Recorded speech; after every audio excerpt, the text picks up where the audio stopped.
Buskangni chongmarini sikangno Teliamura thana ganani chengpherang office tangsalni horo yak sikok khlailekha sikok bodol pati mungno srai khai sawiman kha Teliamura chengpherang office ni division 2 ni store room krak sal horo bufrubo habai sikok rok chengpherang ni samung tangjanai dal bidal manirok khogitlang thaka srangsalni pungo pati mungno cheri nailekha office samung tangnai rok Teliamura chengpherang office division 2 ni manager Anuradhya Das ni samaniti sawiman kha krak salni horo night duty o tongnai joto staff rok no horni dam thom jora no office o tongbayo aboni ulose sikok rok hapkana hanai saka tabuk sungmung ongkha Teliamura thanani bukung buskangni chengpherang office hai thairogo se horo sikok hapmano hingke Teliamura amsani lukrok busuk jorati wanana kwrei ongui mano haino se chongmari no tui joto no nasinglajak aboni ulo sikok akarmani patimung no tui wana laijak Teliamura amsani lukrok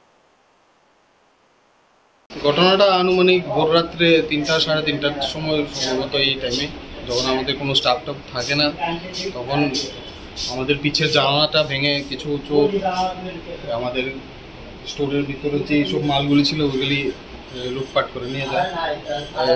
বিগত কিছুদিন আগেও এই ধরনের দুর্ঘটনা হয়েছে আমাদের সাথে, এবারও সেম টাইপের একটা ঘটনা ঘটলো। এখন আমরা অ্যাসেসমেন্ট করছি কী কী জিনিস হারানো গেছে, কী কী জিনিস বাকি আছে। এই কিছুক্ষণ পরে এটা জানা যাবে। আমরা আরও ভালো করে তদন্ত করে দেখছি। আমাদের যে মেইন স্টোরটা ওটাও খোলা হয়েছে, কিন্তু ওটার থেকে আপাতত এখনও কোনো মাল সরানো হয়নি ধারণা করা হচ্ছে, কারণ মালগুলি আনইনট্যাক্ট আছে। বাট ছোটো মালগুলি এগুলি অনেক সরানো হয়েছে। এখান থেকে যা দেখা যাচ্ছে এখানে একদম খালি। এখনও আমরা অ্যাসেসমেন্ট করছি। আপাতত ধরা হচ্ছে যে 30 থেকে 40 হাজার টাকার মতো মাল সরানো হয়েছে এখান থেকে।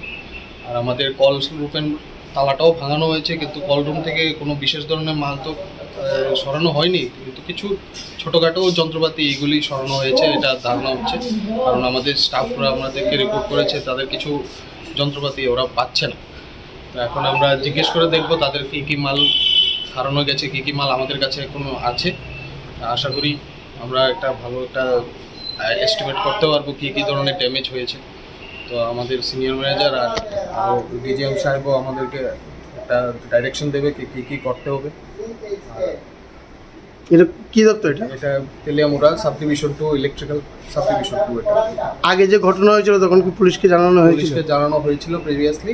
ওই পুলিশ এসে কিছু তদন্ত করে কিছু ফিঙ্গারপ্রিন্ট বাগেরা এইসব নিয়ে গেছিলো, কিন্তু এখন পর্যন্ত এটার কোনো সুরাহা হয়নি। এই ঘটনাটা একদম প্রিভিয়াস ঘটনাটা থানার থেকে কতটুকু দূরে? থানার থেকে এই অফিসটা মাত্র ঢিলছোড়ার দূরত্ব প্রায় 100 মিটারের কাছাকাছি হবে।